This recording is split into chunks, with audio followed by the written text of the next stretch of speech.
Sand stretched forever in every direction. Red dust filled the air as wind howled across the dead planet. Daniel pushed his goggles tighter against his face and checked his scanner one more time. Nothing. Just rocks and rust for the third week straight. His vehicle rolled over another dune, engine coughing.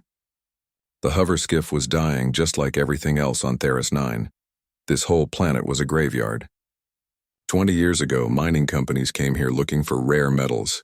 They found some, took what they wanted, then left. Now only scavengers like Daniel came here, picking through the bones. He was looking for anything worth selling. Old equipment, forgotten cargo, maybe some fuel cells that still worked. Anything to pay for his next meal at the frontier stations. Life on the edge of human space was hard. Nobody cared if you lived or died out here. The scanner beeped. Daniel sat up straight. Finally something. The signal was strange, though. Not metal, not human technology. Something else. Something alive. He turned the skiff toward the signal and increased speed. The wind got worse. A storm was coming. He could see the wall of red dust rolling toward him from the west. He had maybe 20 minutes before it hit. The signal led him to a canyon. Massive crystals grew from the rocks here. Remnants of old terraforming experiments gone wrong. They glowed faintly in the dim light. Between two crystal formations, Daniel saw it. A pod, crashed and broken. He stopped the skiff and climbed out. The pod was unlike anything he had seen before. Strange symbols covered its surface. The metal, if it was metal, seemed to shift colors in the light. Purple, then gold, then purple again. Daniel pulled out his toolkit and forced the pod open. Inside, curled up and bleeding, was a creature from his nightmares. Or maybe his dreams. He could not decide which. She was reptilian but graceful. Scales covered her body, shimmering with colors that hurt to look at. Wings, torn and broken, lay folded against her back. She had 4 limbs like a human, but claws instead of fingers. Her head was angular, almost bird-like, with a crest of horns running down her neck. She was barely breathing. Young, Daniel realized. Maybe the equivalent of a human teenager. And dying. His hand moved toward his gun out of instinct. Unknown aliens meant danger. Every human knew that. The galaxy was full of species that would kill you for being in the wrong place. But then she opened her eyes. They were golden, intelligent, afraid. She looked at him and he saw understanding there. She knew she was dying. She knew he could help or hurt her. She waited for his choice. Daniel put his gun away and pulled out his medical kit instead. He had basic supplies for emergencies. Nothing fancy. Bandages, pain medicine, skin sealant. He did not know if human medicine would work on alien biology, but he had to try. He worked quickly. The storm was getting closer. He sealed the worst wounds on her wings, wrapped her broken arm, gave her water from his canteen. She drank weakly, her eyes never leaving his face. Thunder rumbled. The storm was here. Daniel looked at his skiff. Not enough room for both of them if she stayed stretched out. He made a decision. He cleared out his cargo area and gently lifted the alien inside. She was lighter than he expected. He covered her with a thermal blanket and sealed the compartment, just in time. The storm hit like a hammer. Wind screamed. Sand blasted his skiff from all sides. Daniel could barely see. He activated the emergency shields and waited. Then he saw them. Lights in the sky. Ships descending through the storm. Military ships, big ones. They had weapons hot and scanners active. They were searching for something. Searching for her.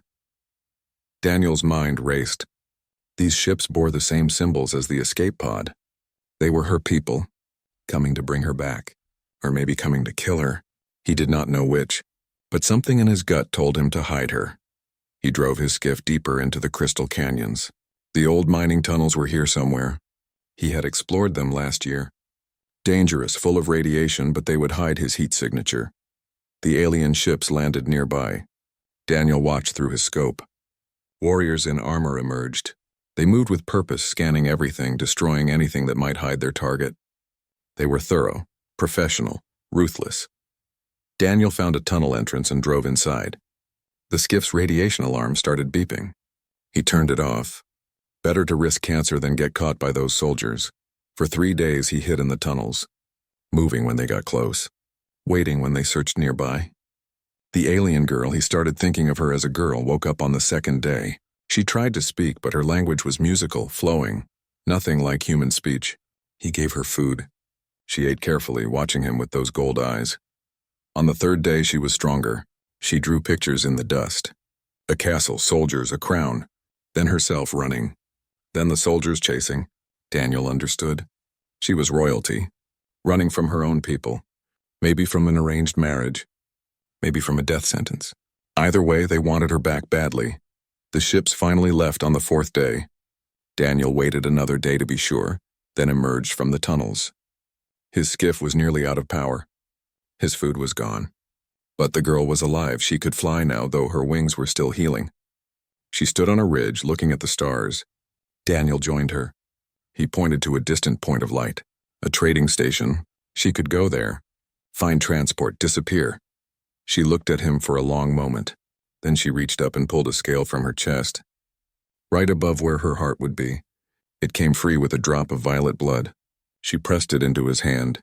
She spoke in broken human words, learned somehow in 4 days together. I remember. I return. Then she spread her wings and flew into the sky. Daniel watched until she vanished among the stars. He looked down at the scale in his hand. It glowed softly with inner light. He climbed back into his skiff and pointed it toward the nearest settlement. He had a long drive ahead, and a strange feeling that his life had just changed forever, though he did not yet know how. 12 years would pass before he understood. 12 years changed everything. Daniel had a real job now, supervising cargo docks at New Hebron Station. Good pay, steady work, no more sleeping in broken vehicles on dead planets. He had an apartment with actual windows looking out at the stars. He had friends. He had safety. The dragon scale stayed locked in a box under his bed. Sometimes he took it out and wondered if that day on Theris 9 had been real. The scale never stopped glowing. That proved something had happened. But 12 years made memories fuzzy. Maybe he had exaggerated it in his mind. Maybe she had just been some lost alien, nothing special. New Hebron orbited Providence, a successful colony world with farms and cities and 3 million people. Ships came and went every day. Daniel watched them all, checking manifests, directing traffic, keeping things running smoothly. Boring work, safe work. He liked it that way. Everything changed on a Tuesday. The alarm Daniel woke to that morning was not his usual wake-up tone. It was the emergency broadcast. Every screen in his apartment switched to the same image. Admiral Grace standing at a podium, her face grave. A fleet of unknown origin is approaching human space. All colonies are advised to prepare evacuation procedures. This is not a drill. Daniel rushed to the station command center. The place was chaos. People shouting. Screens showing long-range scans. And there, at the edge of sensor range, was the largest fleet Daniel had ever seen. Hundreds of ships. Maybe thousands. All heading straight for Providence. What are they? Someone asked. Admiral Grace's voice came through the speakers. The Galactic Assembly has identified them. They are Draken, an empire that has never contacted humanity before. They have destroyed entire civilizations for territorial violations. All attempts at communication have been ignored. Daniel felt cold. Draken. He had heard stories. Old species. Powerful. They controlled hundreds of worlds and stayed isolated from everyone else. If they were coming here, it meant war. War humanity would lose. Evacuation began immediately. Civilian ships launched as fast as they could be loaded.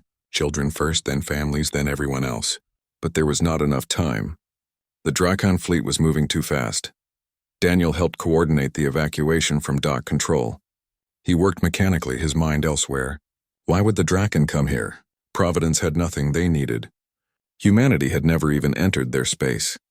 The fleet arrived in Providence orbit within hours. Every human warship scrambled to intercept. It was pitiful. Humanity had maybe 60 military vessels in the entire sector. The Drakon had hundreds just in the vanguard. Then the Drakon stopped. Just stopped. Sitting there in perfect formation outside weapons range. Waiting. Admiral Grace tried to contact them again. Nothing. The silence stretched for hours. People were terrified.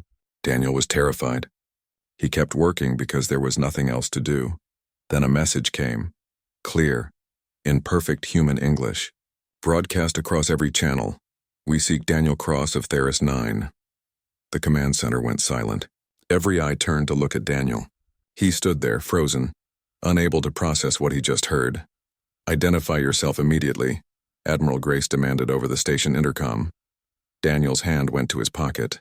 He had started carrying the scale with him a few years ago. A good luck charm, he told himself. It was warm. Warmer than usual, pulsing with light and rhythm with his heartbeat. "This is Daniel Cross," he said quietly into his communicator. Within minutes, soldiers escorted him to the Admiral's command ship. She was a hard woman with gray hair and scars from old battles. She looked at Daniel like he was a bomb about to explode. "Explain," she ordered. Daniel told her everything. Theris 9, the escape pod. The alien girl. Hiding her from the soldiers. Letting her go. The scale. All of it. Admiral Grace listened without interrupting. When he finished, she was quiet for a long moment. "That was 12 years ago. You are telling me an alien empire brought an armada because you helped one refugee?" "I do not know," Daniel admitted. "I never saw her again. The Drakon are requesting permission to dock a shuttle. They say they will only speak with you." Admiral Grace rubbed her temples. "I should arrest you. This could be a trick. An excuse to attack us." "But you will not," Daniel said. "No. Because if I refuse, they might attack anyway. At least this way we have a chance." She looked him in the eye. "Whatever happens next, you represent humanity. Do not make me regret this." The Drakon shuttle docked in the main bay. Daniel waited with an honor guard of soldiers, all with weapons ready. The shuttle door opened. Steam hissed. Figures emerged. 6 warriors came first. They were massive, easily 8 feet tall, covered in armor that seemed to be part of their bodies. They carried weapons that hummed with power. They moved with deadly grace, scanning everything, ready to kill. Then she stepped out. Daniel barely recognized her. The small wounded creature from Theris 9 was gone. In her place stood something magnificent and terrifying. She wore armor of gold and violet that matched her scales. She carried herself with absolute authority. Power radiated from her like heat, but her eyes. Those golden eyes were the same. She removed her helmet. The entire docking bay gasped. She was beautiful in a way that was not human at all. Alien, powerful, ancient, though she could not be more than 30 in human years. Her warriors knelt. She walked past them, past the human soldiers, straight to Daniel. Everyone held their breath. "Daniel Cross," she said. Her voice was deeper now, commanding. 12 years ago, you saved my life when you owed me nothing. You asked for no reward. You defied those who hunted me. You gave me freedom." She gestured to the view screens showing the Armada outside. "I told you I would remember. I told you I would return." "I remember too," Daniel said, finding his voice. "But why bring an army?" "Because I come with a warning and an offer," she said. "I am Mireth, sovereign of the Drakon Empire. I rule 200 worlds, and I have discovered a threat that will destroy this entire sector within the year. An ancient enemy has awakened. They are called the Hive. They consume everything. They are already on their way." Admiral Grace stepped forward. "And you came to warn us? Why?" Mireth looked at her, then back at Daniel. "Because this human showed me that honor exists beyond my species. That kindness is strength. I rebuilt my empire on those principles. Now I offer an alliance. Drakon military might and technology in exchange for cooperation. For trust." "Trust?" Admiral Grace said. "We do not even know you." "You do not," Mireth agreed. "But he does," she pointed at Daniel. "He trusted me when I was powerless. I trust him now that I have power. The question is whether humanity can do the same."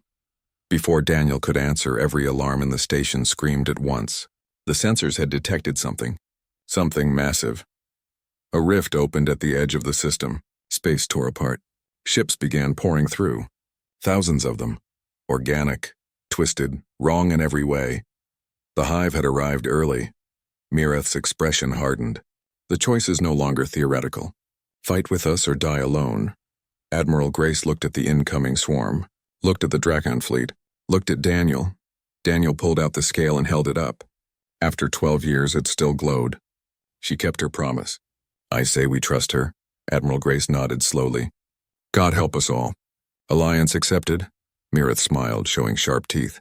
"Then let us show the Hive what happens when 2 warrior species stand together." The first Hive ships entered weapons range. The battle for Providence was about to begin. The Hive ships looked like nightmares given form. They were not built. They were grown. Each vessel was a living thing, all chitin and teeth and pulsing organic matter. They moved through space like insects, coordinated and relentless. Daniel watched from the command center as the sensors counted them.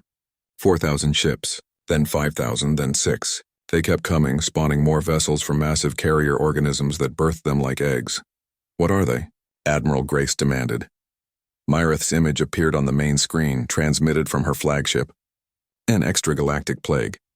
Ancient Drakon records speak of them. They appeared 3,000 years ago and consumed 17 civilizations before vanishing. They do not communicate. They do not negotiate. They harvest all biological material and convert it into more of themselves. The first wave of hive ships opened fire. Their weapons were not lasers or missiles. They sprayed acid, concentrated biological compounds that melted through ship hulls like they were paper. 3 human destroyers died in the first minute of combat. Their shields meant nothing against the acid. Their armor dissolved. The ships broke apart, spilling crew into the void. All ships retreat to defensive formation around New Hebron, Admiral Grace ordered. We need to buy time for the civilian evacuation. But the Hive was not interested in military targets alone. They broke into groups. Some attacked the human fleet. Others headed straight for Providence. For the farms. The cities. The 3 million people trying to evacuate. Then the Drakon Armada moved. Myrith's ships were incredible. Massive dreadnoughts that combined metal and living tissue. Sleek fighters that moved like birds of prey. Weapons that fired superheated plasma instead of bullets. The Drakon hit the Hive like a hammer. Their plasma weapons burned through the organic ships. Their fighters moved with impossible precision, targeting weak points Daniel could not even see. Within minutes, they destroyed 100 Hive vessels. But for everyone that died, 2 more spawned. The Hive was adapting, learning, growing. They are seeding Providence, Myrith reported. If we do not stop them from landing, they will establish breeding grounds. Once that happens, they will produce millions of ships. We will lose this entire sector. Admiral Grace pulled up tactical data. Our fleet cannot break through their lines. We need more firepower. Then we combine our forces, Myrith said. Human ships provide long-range support. Drakon forces punch through their defenses. Together we strike at their command ship. Command ship? Daniel asked. He had been listening quietly, but something about the Hive formation bothered him. The Queen, Myrith explained. Every Hive swarm has a queen. She controls the lesser vessels through biological signals. Kill her and the swarm loses coordination. Admiral Grace studied the sensor data. The queen is in the center of their formation, protected by hundreds of ships. We would lose everything trying to reach her. Daniel leaned over the tactical display. His years as a salvager taught him to see patterns in wreckage, to understand how systems failed. He looked at the Hive ships the same way. They are not just protecting her. They are feeding her. See these smaller ships? They are carrying resources back to the Queen's vessel. She is consuming them to grow larger. Myrith's eyes widened. You are right. The Queen is building herself into a planetary assault form. Once she is ready, she will land on Providence and nothing will stop her. How long do we have? Admiral Grace asked. Hours, maybe less. Admiral Grace made a decision. We hit her now. Combined strike. Everything we have. The plan came together quickly. Human ships would provide artillery bombardment from range. Drakon fighters would escort a strike team through the Hive defenses. The team would board the Queen's vessel and plant a singularity charge, a weapon that created a small black hole for a few seconds. Enough to destroy the Queen from inside. Myrith would lead the boarding team personally.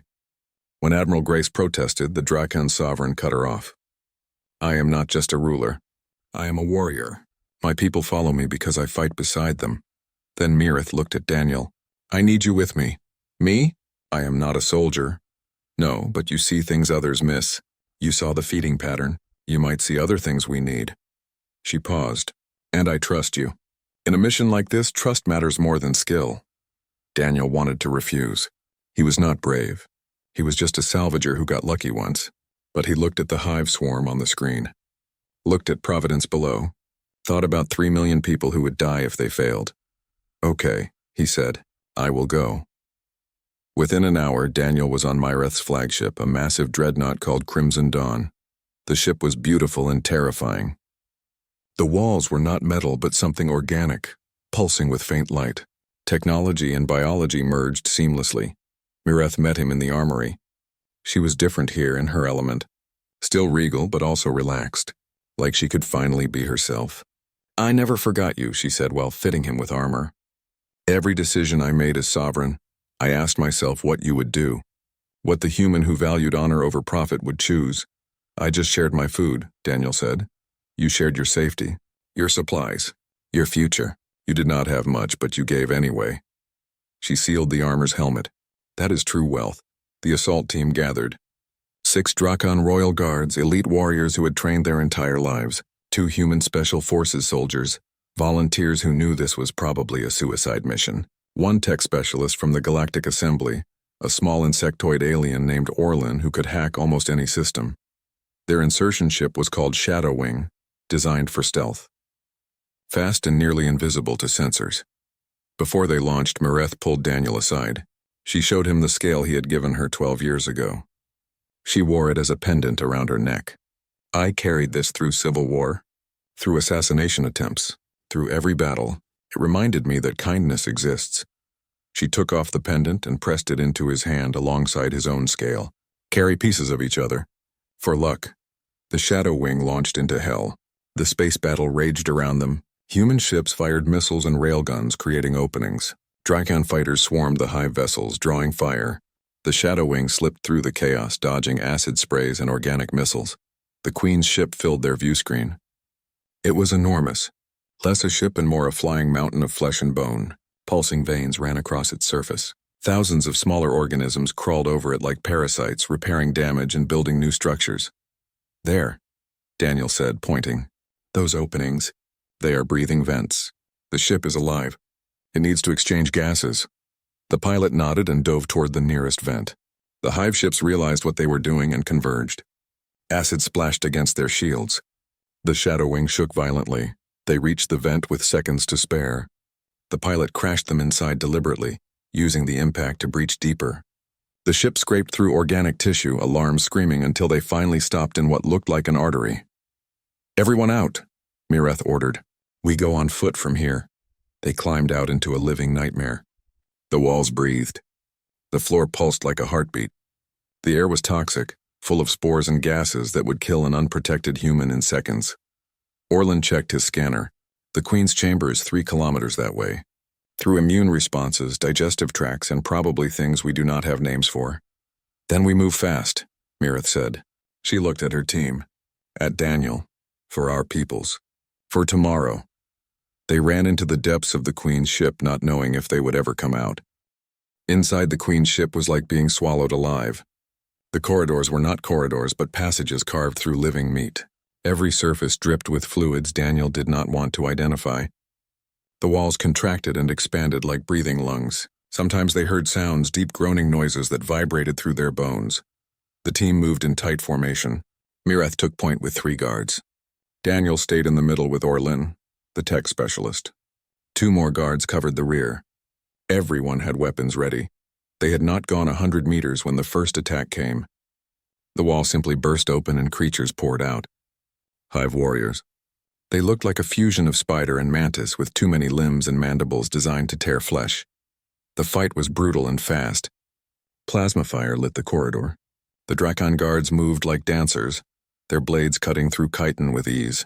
The human soldiers fired controlled bursts covering the flanks. Daniel stayed low and tried not to die.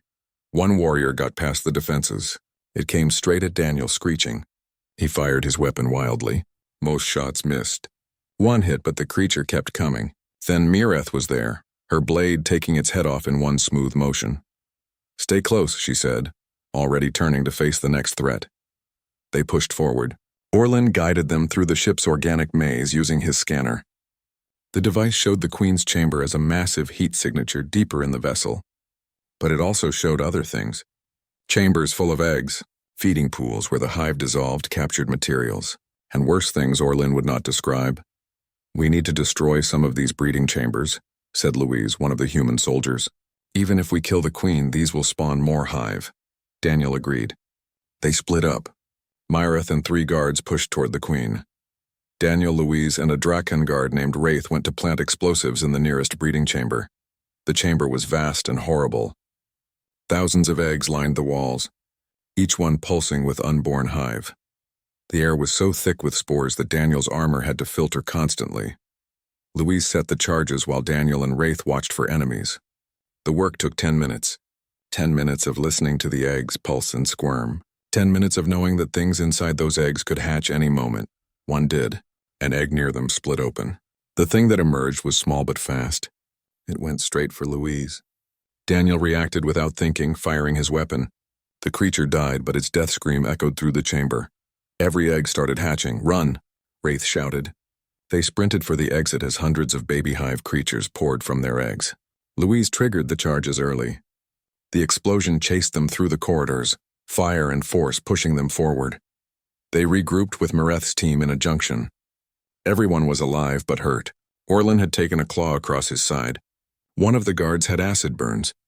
They used medical supplies and kept moving. The deeper they went, the stranger it got. The ship knew they were here. It was trying to digest them. Passages filled with acid. Walls sprouted spines. Floors opened into pits. The Queen was aware and angry. Then she spoke. Her voice came through the walls themselves, vibrating through the organic matter. It was not one voice, but thousands layered together. Human words mixed with Draken and languages Daniel did not know. "Little Queen, little human, you are food. You are nothing. I have consumed civilizations. I will consume yours." The voice tried to get inside Daniel's head. It showed him images. Earth burning. Providence stripped to bedrock. His friends digested into protein slurry. He saw Mirith torn apart and fed to the swarm.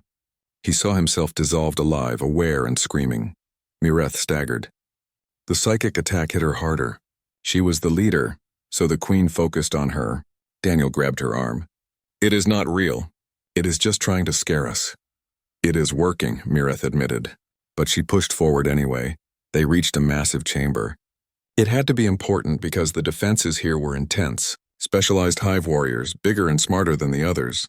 They used tactics, set up ambushes, coordinated their attacks. The fight lasted 20 minutes. Wraith killed 6 warriors before one got through his guard and stabbed him in the leg. Louise took a hit that cracked her helmet. She sealed it with emergency foam, but her air supply was damaged. She had maybe an hour. Daniel was not much help in the fight.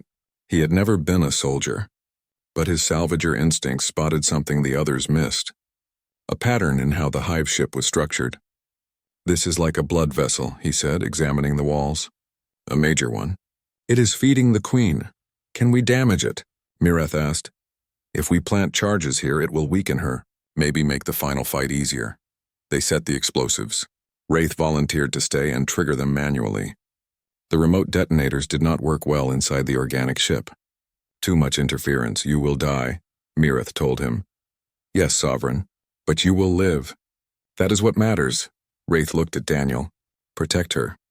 Make this mean something." They left him there. The explosion came 2 minutes later. The entire ship shuddered. Somewhere deeper inside, the Queen screamed in pain and rage. The team was down to 5 now. Mirith, Daniel, Louise, Orlin, and 1 guard. They were tired. Low on ammunition. Running out of time. The battle outside would not last forever. Eventually, the hive would overwhelm the human and Draken fleets. Orlin checked his scanner. The Queen's chamber is just ahead. Through that membrane. The membrane was thick, translucent, pulsing with veins. Beyond it, Daniel could see something massive moving. The Queen herself, Mirith, checked her weapons. "Once we go through, there is no retreat. The Queen will seal the chamber. We either kill her or die trying." "Any inspiring speeches?" Louise asked. "We are 5 people trying to kill a creature the size of a building inside her own body. Inspiration will not help. Luck might." Daniel pulled out both scales, his and Mirith's. They were glowing so bright now they hurt to look at. "Then let us make our own luck." Mirith smiled at him. After everything, after 12 years and an armada and a battle in hell, she smiled. "I am glad you were the one who found me in that desert." "So am I." They cut through the membrane and entered the Queen's chamber. The space beyond was vast as a cathedral.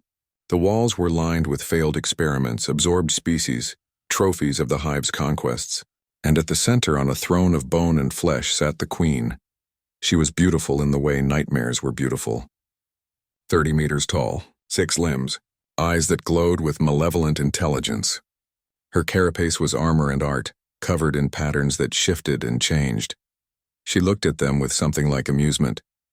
Five little creatures think they can kill me. I am eternal.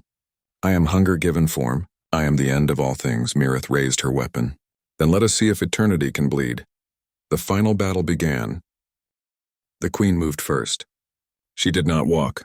She flowed. Her massive body rose from the throne in one smooth motion, limbs unfolding like a spider. She was fast despite her size, impossibly fast. Her first strike hit the guard who came through the membrane last. One massive claw simply closed around him. The armor that had protected him from everything else crumpled like paper. The guard died without making a sound. 4 left. Mirith fired her plasma weapon directly at the queen's face. The shot hit true, burning into the carapace. The queen barely noticed. She had been hit by weapons far worse. A small plasma burn meant nothing to her. Louise threw grenades. They exploded against the queen's legs, tearing chunks of chitin. That got her attention. The queen turned and spat acid. Louise dove behind a bone pillar. The acid melted through it in seconds. She kept rolling, barely staying ahead of the spray. Orlin worked on the singularity charge. The device needed calibration to work inside the queen's chamber. He crouched behind cover, his hands shaking, trying to adjust settings while the battle raged around him. Daniel found himself separated from the others. The queen had moved between them, cutting the team in half. He could see Mirith on the other side, fighting with incredible skill. Her blade cut and her weapon fired, but the queen just kept coming. Then the queen's voice filled his head. Not through the walls this time. Directly into his mind. The human. The weak one. You do not belong here. You should be at home, safe and small. Why do you fight? Daniel tried to block it out, but the voice was overwhelming. He saw images. His apartment on New Hebron. His desk job. A quiet life where nobody tried to kill him. It would be so easy to just give up. To accept defeat. I fight because someone has to, he said out loud. Because running away does not solve anything. The queen laughed inside his skull.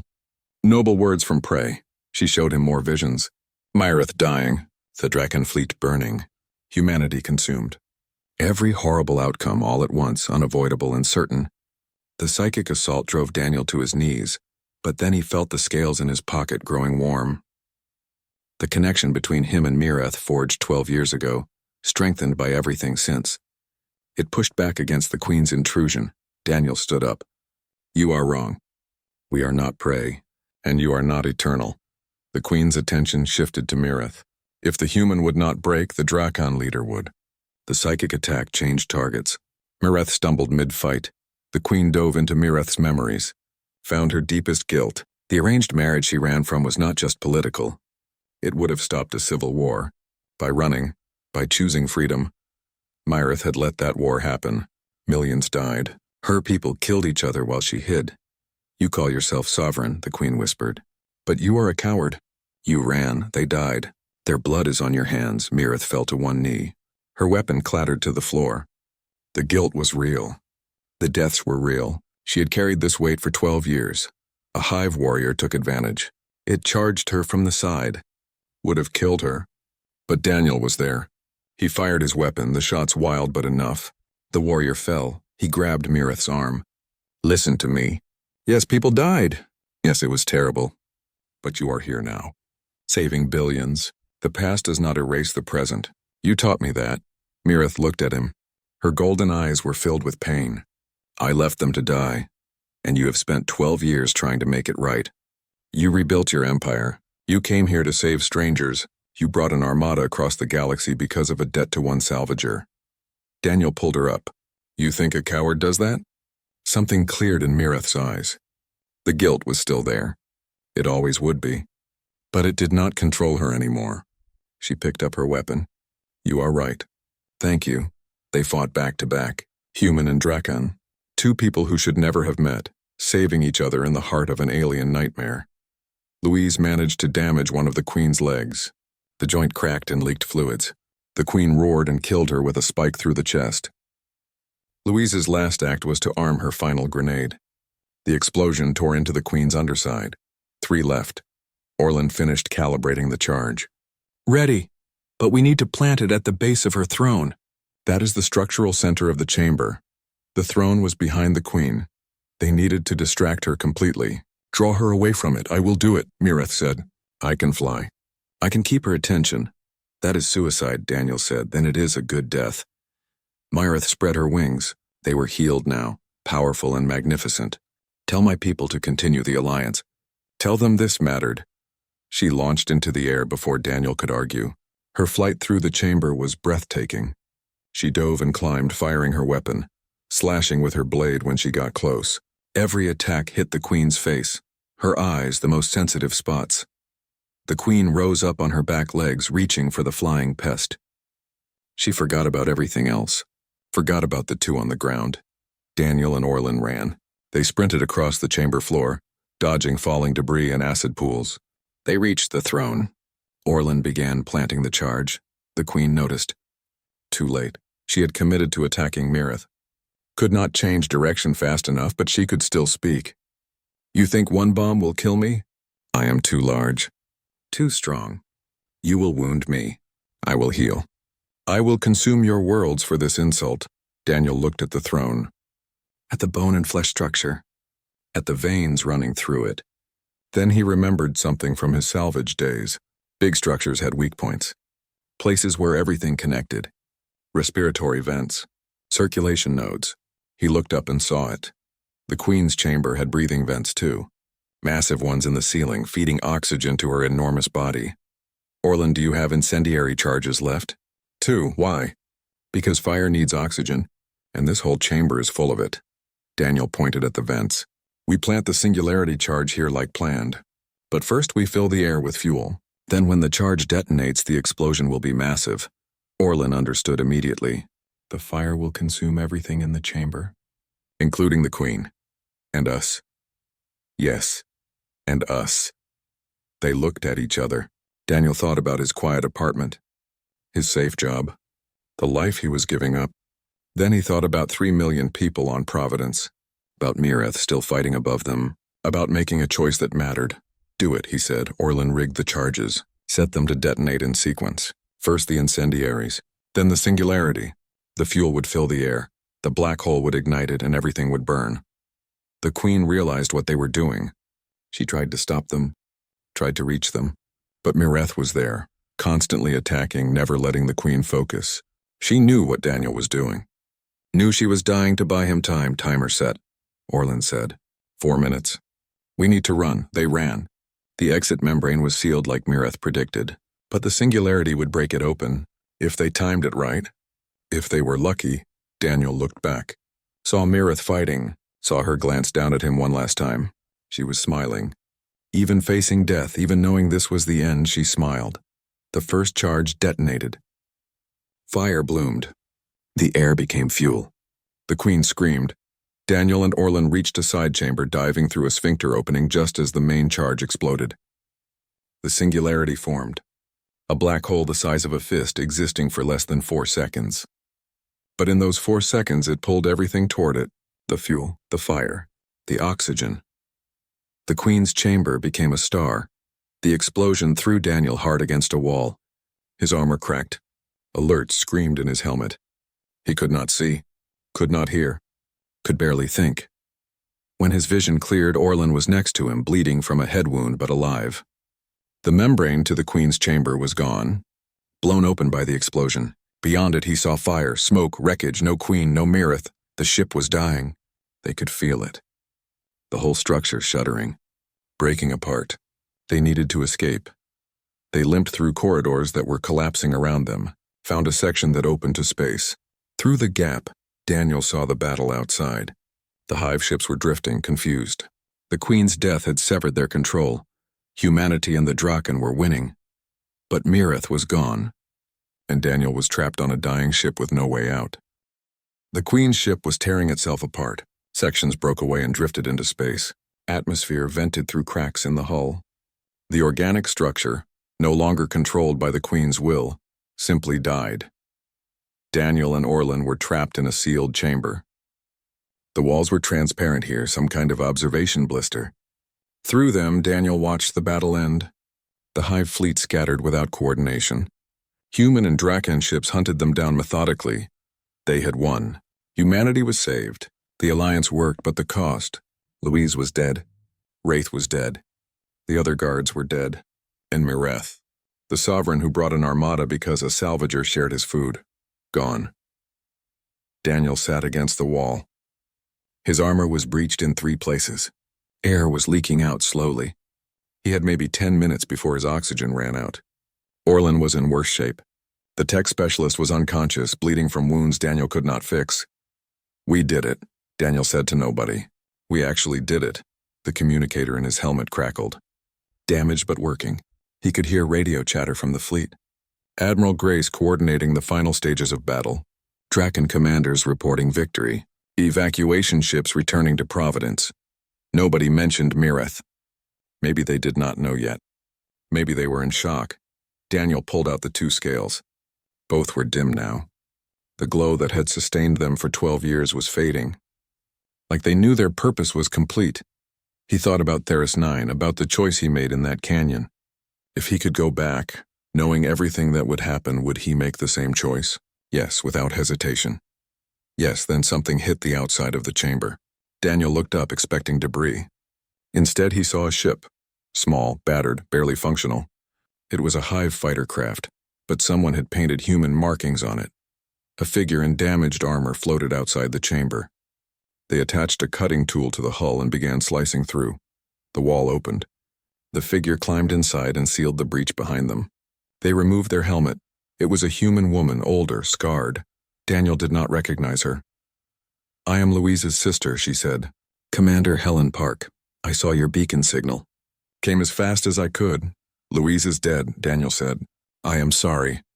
Helen's face showed pain, but she kept moving. Professional. Efficient. She knew the risk. She went anyway. That is who she was. She checked Orlin's vitals. "He needs medical attention." "You both do." "There is someone else," Daniel said. "Mireth, the Drakan Sovereign." She was in the Queen's chamber when it exploded. "We have to look for her." Helen shook her head. "The chamber is gone." "Completely destroyed. Nothing survived that explosion. You do not know that." "We have to check." Something in his voice made Helen pause. She looked at him, saw the desperate hope, the refusal to accept. "Okay, we check. But we do it fast. This whole ship is breaking up." They secured Orlin as best they could and moved back toward where the Queen's chamber had been. The corridors were nightmare passages now. Fires burned in exposed sections. Bodies of Hive creatures floated in zero gravity. Whole sections of the ship simply did not exist anymore. They reached what was left of the chamber. It was a crater. A hole blasted through the ship. Everything was ash and twisted metal and charred organic matter. Nothing could have survived. Daniel searched anyway. He climbed through wreckage, calling Mireth's name. Helen helped, though her face said she thought it was hopeless.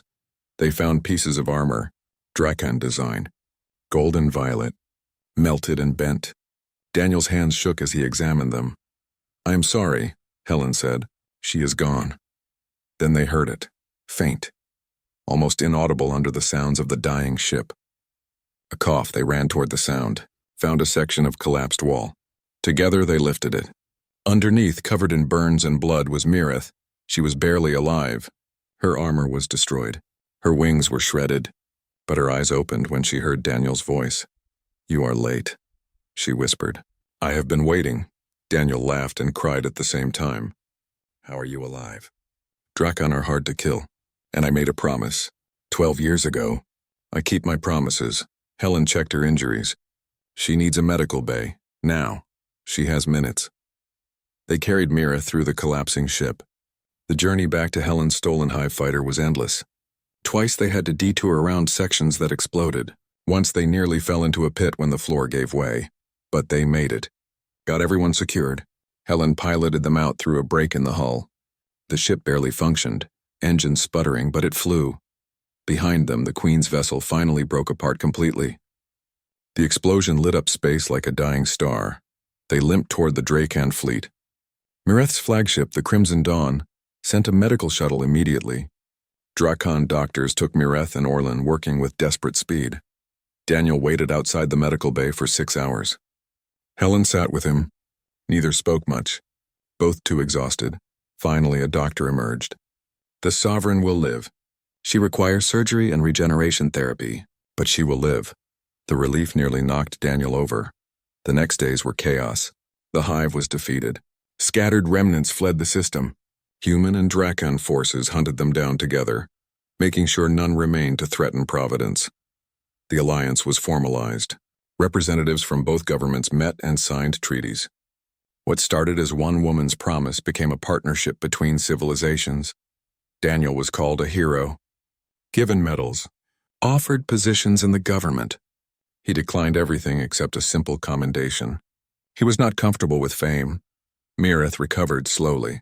Draken healing was advanced, but even they needed time for wounds this severe. She remained on the Crimson Dawn while her body regenerated. 2 weeks after the battle, she was well enough for visitors. Daniel came to her chamber.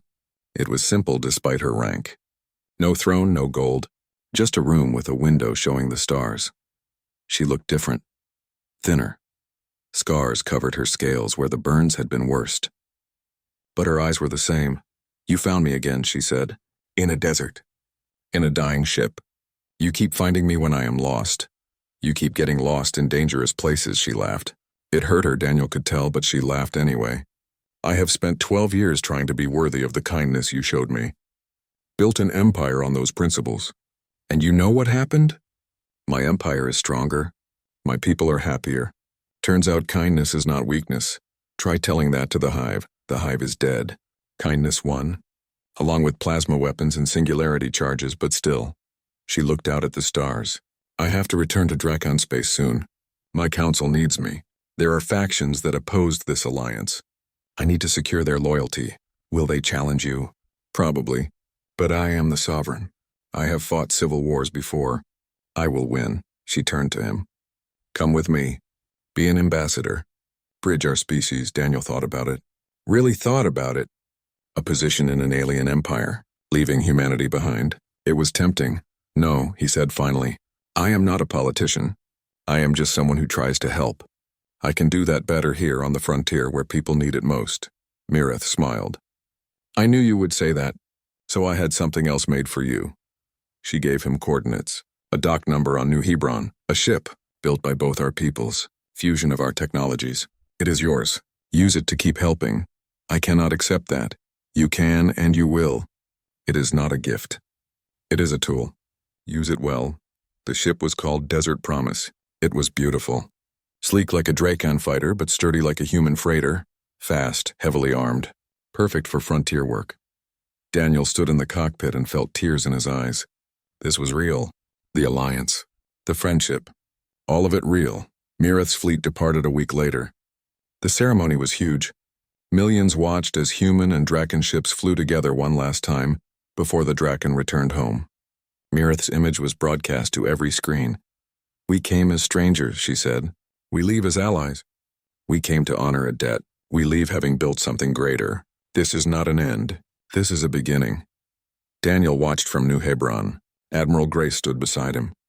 "You changed the galaxy," she said. "I just helped someone who needed it. That is all heroes ever do." Years passed. The alliance grew stronger. Other species joined. What started as human and Drakon became a coalition of dozens of civilizations. They called it the Providence Alliance, named after where it began. Daniel used the Desert Promise to help wherever he was needed. Refugee transport, disaster relief, diplomatic missions. He became known across the frontier as someone who could be trusted. He and Mirith stayed in contact. Messages across the light years. Sometimes she asked advice. Sometimes he asked about Drakon culture. Mostly they just talked like old friends. 10 years after the battle, they met again at Theris 9. The planet was different now. A memorial had been built at the canyon where Daniel first found Mirith. Both species contributed. A garden now grew in the desert, maintained by volunteers. They stood together looking at the memorial stone. It was simple, just words in human and Drakon languages. Here, a stranger chose mercy. Here, a friendship became an alliance. Here, tomorrow began. "Do you ever regret it?" Mirith asked. "You could have left me. Had a normal life." "Normal is overrated," Daniel said. "I regret nothing." "Good, neither do I." They stood in silence, watching the sunset. Two people from different worlds who found something universal. Kindness, honor. The understanding that doing the right thing matters more than doing the easy thing. The galaxy was vast, full of dangers and wonders, but somewhere in that vastness, humanity and the Drakon stood together, all because a salvager shared his food with someone who needed help. That night, Daniel returned to the Desert Promise. He had new coordinates. A colony on the edge of explored space needed medical supplies. The trip would take 3 weeks. He engaged the engines and jumped to faster than light speed. Behind him, Theris 9 faded. Ahead, the stars waited.